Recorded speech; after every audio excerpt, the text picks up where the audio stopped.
In this video, we're going to look at a fantastic lower back and core exercise from an injury prevention and injury recovery standpoint. Under the right circumstances, it can dramatically help improve and promote lower back health, which, as you know, makes life more enjoyable. And I'm going to show you how to take the standard version of this exercise and give you a series of progressions that can help you build a bulletproof back and keep your quality of life high and your aches and pains low. So there's some super cool stuff to unpack here, but as always, in being mindful of your time, let's go over the exercises and progressions first, and then if you stick around, you'll learn all about the benefits of unilateral loading, deep spinal stabilizers, what happens when we modify our base of support, when we strip away visual input, and more. The movement we're looking at here is known as a suitcase carry or suitcase walk. And again, we're looking at utilizing this exercise from an injury recovery and injury prevention standpoint. The standard version of this exercise is about as simple as it gets. You pick up a heavy object in one arm, typically a kettlebell or a dumbbell, and then you walk with it. Now in just a moment, we'll talk about what it aims to achieve, but we need to get through the progressions first. Naturally, the heavier you go, the more challenging it will become to remain perfectly upright during the carry. How heavy you go depends on numerous factors, including whether you're looking to prevent injury or recover from injury. But generally speaking, you'll want to use something that's heavy enough that really challenges you to stay perfectly upright, but doesn't cause pain. Now for every progression I'm about to show you, you can opt to perform the carry backwards and not just forwards. And there are terrific benefits to be gained from this, which we'll unpack later in this video. So in a sense, that's already progression number one. Take the standard carry and simply walk backwards in a controlled manner and not just forwards. This will force you to have to slow down and work a bit harder for balance. And as you do this, you'll likely start to feel your midsection and lower back come to life a bit more. The first main progression here is to take the standard carry and modify your base of support so that you walk in what's known as a tandem stance, as if you're walking a tightrope. And right away, you'll likely feel an increase in challenge with the carry. As you do this, you'll likely feel the need to place your free arm out to the side to counterbalance the heavy load that's in your other hand. And this is totally fine to do, but things will get more interesting here in a moment with another progression. To kick it up another notch, if you want, you can opt to perform this loaded carry using what's called a tight tandem stance.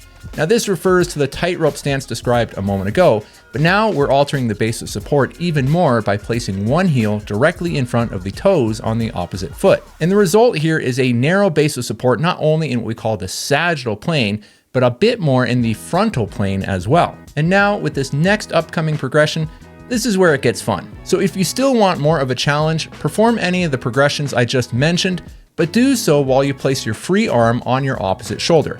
And by doing this, we've eliminated the counterbalance weight that makes it easier to stay upright during the carry. Without any counterbalance, the deep spinal and core muscles, notably the ones on the opposite side that you're carrying the weight, will now have to work much harder to keep you balanced and upright. And I don't know about you, but whenever I make this modification, I definitely feel this one. So those are the progressions. And while I went through them in an order that goes from easiest to hardest, you can easily mix and match components from each one to your own taste and needs. Now, for example, you could perform the standard walk with your free arm across your body, or perform the forward walk with a tight tandem stance, but walk backwards with a slightly easier tandem stance. So really, this is all about mixing and matching and just finding challenges that are most appropriate for you. And it's also worth mentioning that it's not that one progression is necessarily better than the others.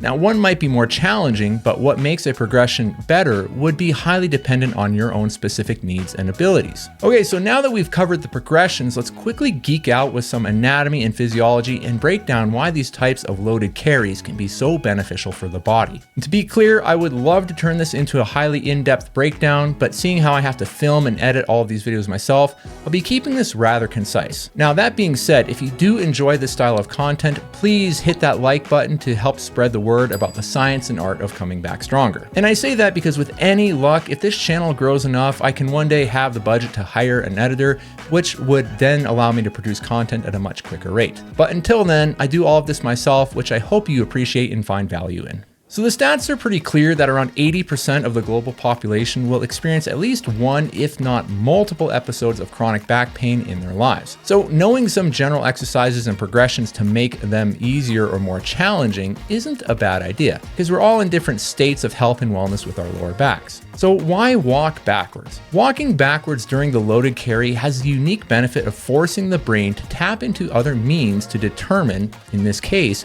where the feet are in relation to the ground and body. You'll notice that when walking backwards, you'll have to work a bit harder to maintain your balance.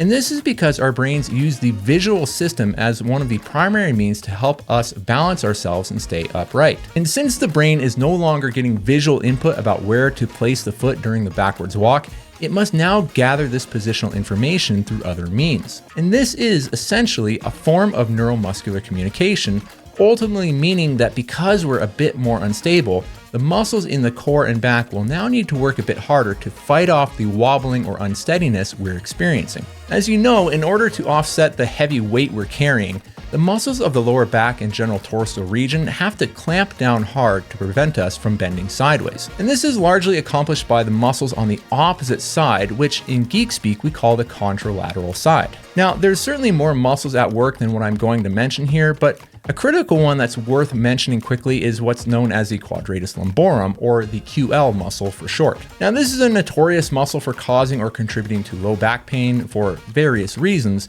and what's super cool about this suitcase carry is it has some research behind it to show that it does a fantastic job at challenging the QL along with the oblique abdominal wall. And this can often help reduce or eliminate lower back pain that's arising from muscular dysfunction. And so it's worth knowing and certainly remembering that strength is an important part of overcoming pain and staying pain-free. Weak muscles around the core have a hard time controlling the spine and hips, which then can lead to a host of problems. Now, if you want pure strength benefits, then you can opt to perform the double arm carry, which is also called the farmer's carry or the farmer's walk. It's a fantastic exercise for a number of reasons.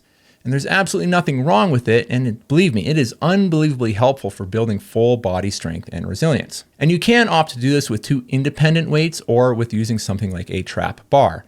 Again, just find what's best for you. So you can give the farmer's carry a go if you'd like, but if you're a bit more interested in challenging your back and abdominal wall to help recover from or perhaps prevent future injury, then the suitcase carry may be more ideal.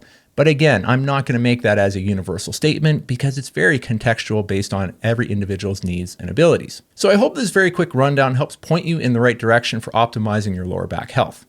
As always, be sure to get an evaluation from a qualified professional if you're not sure what's causing your pain. And with that being said, you know how it goes. Keep looking after yourselves, keep looking after one another, keep making great things happen, and I will see you in the next video.